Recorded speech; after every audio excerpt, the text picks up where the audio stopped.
Canlı bir kitapsın, yazarı Mevla. Açık dur, kitaplar seni okusun.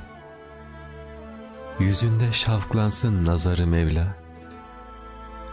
Eğilsin, mehtaplar seni okusun. Kasırga ol, döne döne zikret.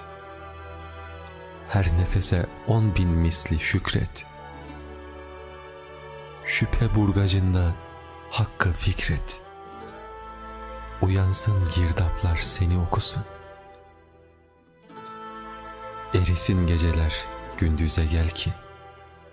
Kalmasın tek engel bir düze gel ki. Secdede Rabbinle yüz yüze gel ki. Minberler, mihraplar seni okusun. Ezelin, ebedin şifresi sende. Menfinin, müsbetin şifresi sende. Çözülsen de olur, çözülmesen de.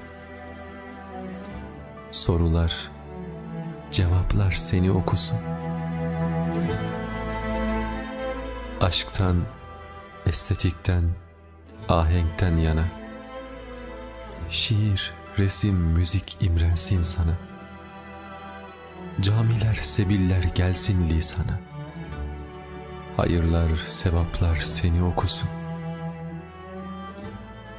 Bedenin coğrafya, tarihtir dünün. Ayrı ayrı sayfa saatin, günün. Dört kapısı açık dursun gönlünün.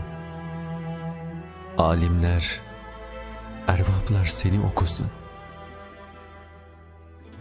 Nefret boşta kalsın, aşkla dol da. Işık, kılavuz ol gittiğin yolda.